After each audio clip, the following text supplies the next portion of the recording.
कल हम और आप कथा में श्रवण कर रहे थे कि खुद रघुनंदन श्रीमद राघवेंद्र सरकार ने जाकर के निवेदन किया शंकर जी से कि जाहि विवाह शैलज यह मुहि मांगे देव। और भगवान शंकर जी रघुनंदन श्री राम जी की उसी दिव्यतम छवि को अंतःकरण में धारण करके समाज में पुनः बैठते उसके पहले उन्होंने सप्तर्षियों से निवेदन किया कि गिरहि पेर पठेउ भवन दूर करेउ संदेह। अब जब राम जी का आदेश हो गया तो उसका उल्लंघन कर कौन सकता है, इसलिए आप पार्वती जी के पास में जाए, प्रेम में परीक्षा ले, थोड़ी सी प्रेम की परीक्षा लेना बस ऐसे ही, और उसके बाद में गिरिजा को प्रेरित करके उन्हें अपने घर पहुंचवा देना। सप्तर्षियों ने जाकर के भगवती पार्वती जी की जो छवि देखी है, जो तपो में तप्त कंचन की तरह जो स्वरूप देखा है, जो आभा और प्रभा देखी है, उससे वो अंतःकरण के से उनके सामने, उस तपस्विनी के सामने झुक गए। गोस्वामी जी ने झांकी उतारी है कि ऋषि ने गोरे दे खीता कैसी, ऋषि ने गोरे दे खीता कैसी, मूर्ति मंते तपस्या जैसी, मूर्ति मंते तपस्या जैसे। बोले मुनि सुनो शैल कुमारी, बोले बोले सुन शैल कुमारी, करहो कवने का रनित कुभारी, करहु कवन कारण तप भारे। ऋषियों ने बड़ी विनम्रता पूर्वक भगवती पार्वती जी से पूछा कि देवी, क्या हम ये जान सकते हैं आप इतना कठोर तप स्त्री होते हुए किस उद्देश्य से कर रही हो? कि ही अविराधहु का तुम चाहू, हम सन सत्य मरम किन कहू। कि ही अविराध, तुम किसकी आराधना कर रही हो, किसको तुम चाहती हो, हमसे सत्य बात तो बताओ सही। पार्वती जी ने देखा सामने सप्तऋषि हैं जिनका दर्शन करना दुर्लभ है, ऐसे महर्षि उनके सामने पधारे हैं। तो सती जी ने अत्यंत संकोच के साथ में बताया, कहत बचन मन अति सकुचाई, हसे हो सुनी हमारे जड़ताई। महाराज क्षमा करना, अगर हम आपको ये बता देंगे ना कि हम क्या चाहते हैं तो आप हमारी मूर्खता पर हंसेंगे, आप हमारा उपहास उड़ाएंगे, क्योंकि हमारी कामना ही कुछ ऐसी विचित्र है कि नारद कहा सत्य सोई जाना। हमारे गुरुदेव ने जो हमसे कह दिया हमने उसी को सत्य मान लिया है अपने जीवन में। और देखो, जो शिष्य लोग अपने गुरु में ऐसी दृढ़ निष्ठा रखते हैं कि वो जो कहते हैं उनकी बात को ही दृढ़ता पूर्वक अपने दिल में बैठा लेते हैं, वो अपने लक्ष्य की प्राप्ति को अवश्य करते हैं। तो नारद, पार्वती जी के गुरु जी कौन है? नारद जी। तो नारद कहा सत्य सोई जाना। क्या कहा नारद जी ने? नारद जी ने यह कहा कि जोगी जटल अकाम मन नगन अमंगल वेश, अस स्वामी यही कहूं मिले परी हस्त असरे। इसका जो पति होगा वो जोगी होगा, जटिल होगा, निष्काम होगा, अमंगल वेश धारण करने वाला होगा।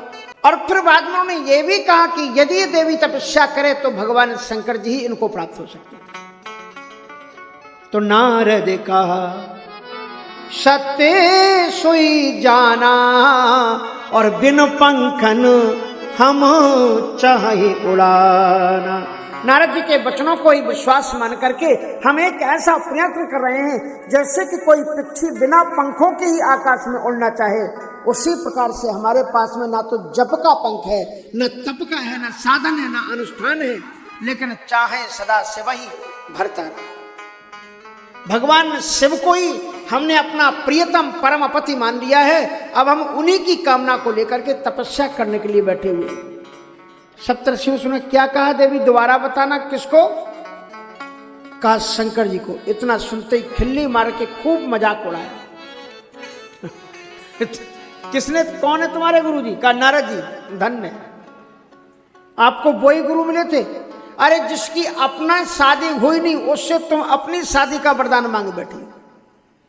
नारद तो खुरई अपना घर बसा नहीं पाए और तुम्हारे नारद के उपदेश सुन कहो बसो किसु गए हो। नारद जी का उपदेश सुनकर के आज तक किसी का घर बसा है जो तुम उनके उपदेश पर चल करके अपना घर बसाना चाहती हो? देखो, दो विधा होती है। एक स्तुति ब्याज से निंदा की जाती है और एक निंदा ब्याज से स्तुति की जाती है। शब्द निंदात्मक होते हैं लेकिन उनमें स्तुति होती है। उसी प्रकार से शब्द कुछ स्तुति परक होते हैं लेकिन उसमें निंदा की जाती है। अब किसी को नेत्र ना हो और आप उनसे कहो आओ नैन सुख जी, कैसे हो आप? अब ये अपमान ही है, एक तरह से निंदा है, क्योंकि नैन का सुख उनको मिल कहां रहा है, वो तो अंधे हैं। तो ये स्तुति ब्याज से निंदा है और एक निंदा ब्याज से स्तुति होती है। लगता है कि निंदा कर रहे हैं और वो निंदा के शब्दों में स्तुति समाई हुई होती है। तो इस प्रकार से सप्तर्षियों ने नारद जी की आलोचना नहीं की, पर वो शब्द आलोचना जैसे लग रहे हैं। उन शब्दों के अंदर में नारद जी की कीर्ति का गान है कि नारद के उपदेश सुनो कहु बसहु किसुगे। नारद जी के उपदेश को सुनकर के किसका घर बसा है? कनक कसे पोकर घर उनिघारा, कनक कसे पोकर घर उनिघारा, चित्र के तो करे घर उनिघारा, चित्र के तू करे घर उनिघारा, कनक कसे पोकर पुनि असहाला, कनक कसे पोकर पुनि असहाला। नारद सिख जे सुनहि नर नारी, नारद सिख जे सुनहि नर नारी, नारद सिख जे सुनहि नर नारी, नारद सिख जे सुनहि नर नारी, अवश्य होहि तज भवन विकार, अवश्य होए तजे भवन विकारी, अवश्य होहि तज भवन विकारी, अवश्य होए तजे भवन विकारी। दक्ष सुतन उपदेशन जाई और तिन फिर भवन न देखा आई। नारद जी ने जिस जिसको उपदेश दिया उसका घर बसा तो नहीं, बसा हुआ भी घर उजड़ गया। दक्ष सुतन, दक्ष ने जो हरियश्व और सबलाश्व करके पुत्रों को जन्म दिया है, श्रीमद् भागवत के 6वें स्कंद में आप देखना क्या हुआ।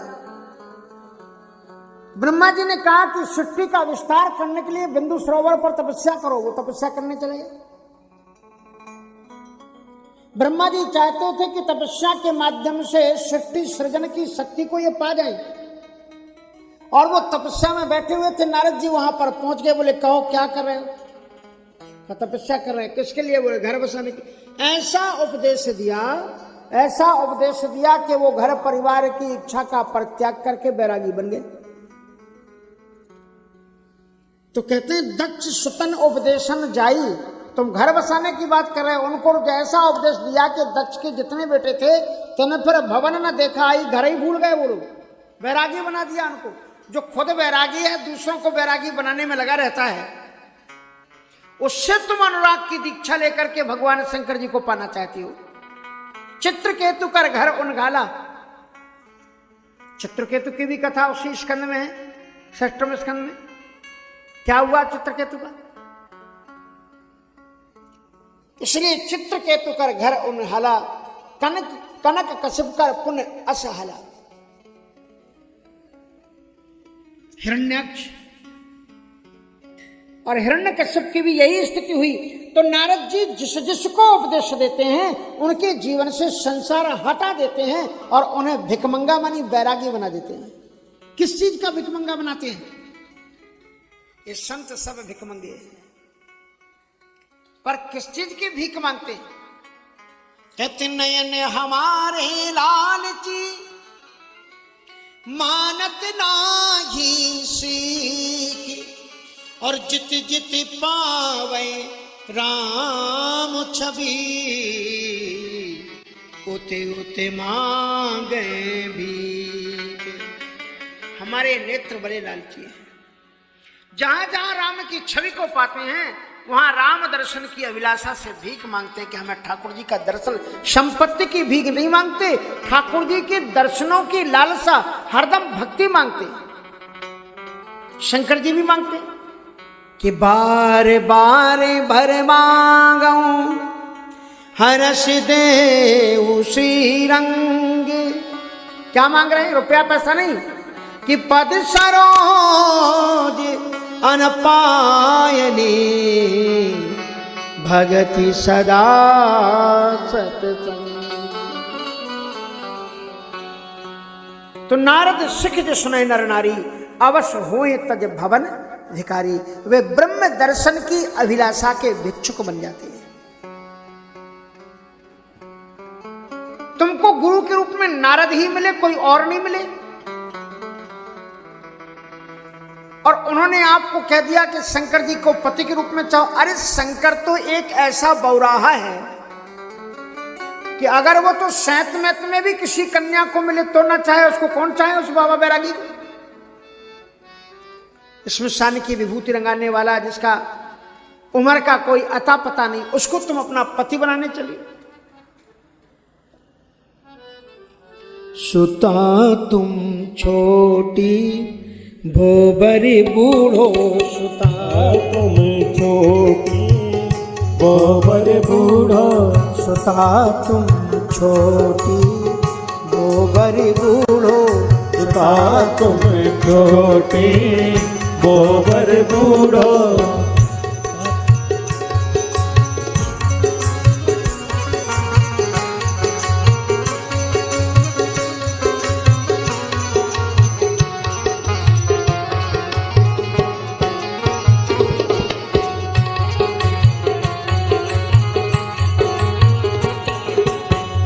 वहाँ न मिली है सखी सहेली, वहाँ न मिले हैं सखी सहेली।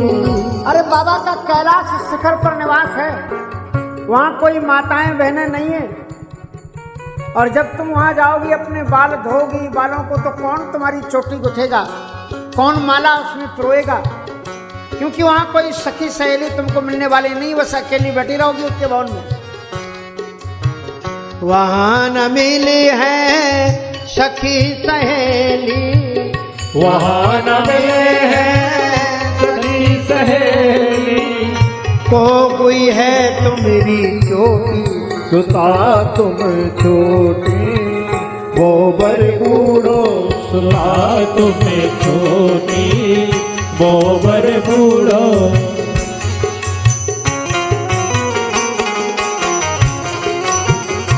जय जय।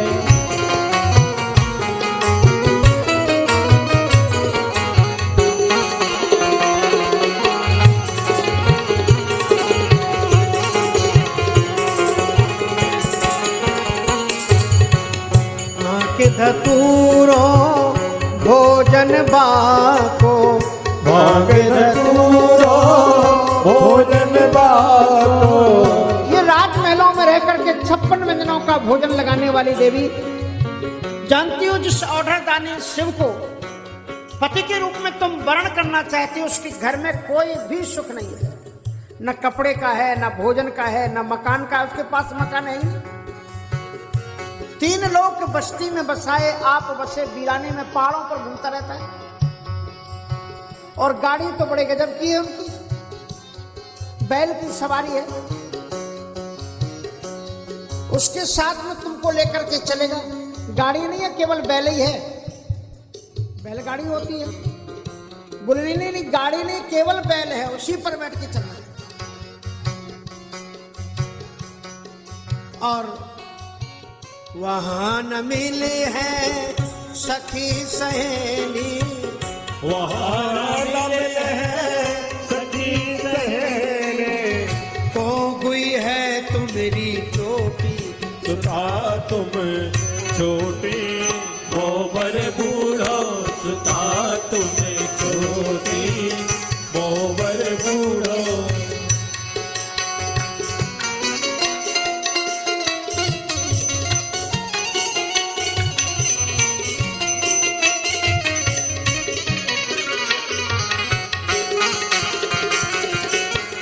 जय जय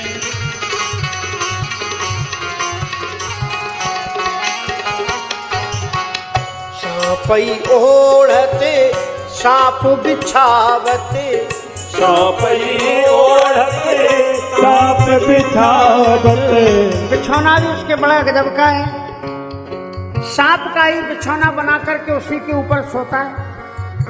सांप का बिछौना कितना गद्देदार होता है, कितना अच्छा होता है। कभी आप छू करके देखना सांप को, कितना मुलायम होता है।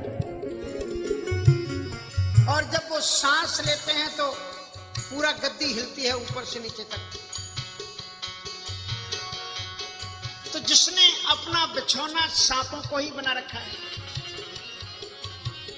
सांपई ओढ़ते सांप बिछावते, सापई ओढ़ते साप बिछावते, सांप की पहरे लगोटी, सुता तुम छोटी, मोबर बूढ़ो सुता तुम छोटी, मोबर बूढ़ो सुता तुम छोटी, मोबर बूढ़ो।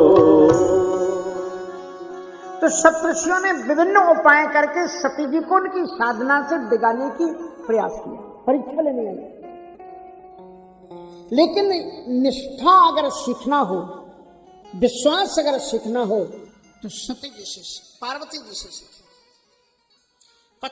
पार्वती जी के इस चरित्र में 2 चीजों का अत्यंत उच्च कोटि का उद्धरण प्रस्तुत होता है। एक तो गुरु निष्ठा और एक इष्ट निष्ठा। गुरु में इतनी निष्ठा थी उनकी कि वे इष्टदेवों के द्वारा भी अपने गुरु की निंदा नहीं सुन सकती। उन्होंने साफ साफ कह दिया कि महाराज आप मेरे पास बैठे, आपका स्वागत है, लेकिन आप मेरे सामने मेरे गुरु की आलोचना करें, यह हम बर्दाश्त नहीं कर सकते। आप लाख सिर पैर के बनकर के हमें आप समझाएं कि शंकर जी कुछ नहीं है, कुछ नहीं है, लेकिन तजहु न नारद करे उपदेशु, आप कहें सत बार महेशु। जो हमारे गुरुजी ने मुझको कह दिया है, उन वचनों का प्रत्याग मैं नहीं कर सकती, चाहे भले ही मेरे इष्टदेव शंकर जी ही सामने आकर के कहें कि अब तुम गुरु को त्याग दो, तो मैं अपने शंकर जी के भी कहने से अपने गुरु का त्याग नहीं कर सकती। ऐसी निष्ठा अपने गुरु में होनी चाहिए, क्योंकि गुरु के वचन प्रतीति न जई, सपने सुख देना सीधी कछुते। अपने गुरु के वचनों में जिनको विश्वास नहीं होता, उन्हें स्वप्न में भी सुख और सिद्धियों की प्राप्ति नहीं होती। बहुत सुंदर बात। और दूसरी बात, सप्तऋषियों ने यह कही कि आप किस ऑर्डर दानी को, बाबरे को अपना पति बनाने जा रही हैं। कहूं कवन सुख असवर पाए, भल बूढ़े ठग के बौराए।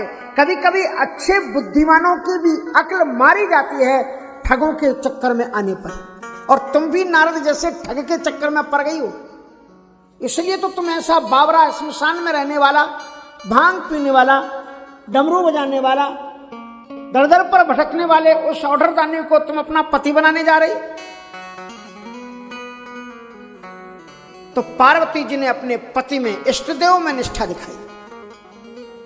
सप्तर्षियों ने कहा कि कोई बात नहीं, तुमने इतनी तपस्या कर ली, हम लोग महात्मा हैं, संत सरल चित परम हित।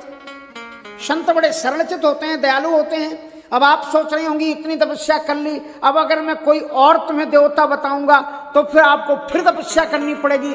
तो डोंट वरी पार्वती जी, चिंता करने की जरूरत नहीं। हम आपको ऐसा पति बताने जा रहे हैं जिसके लिए आपको तपस्या नहीं करनी पड़ेगी।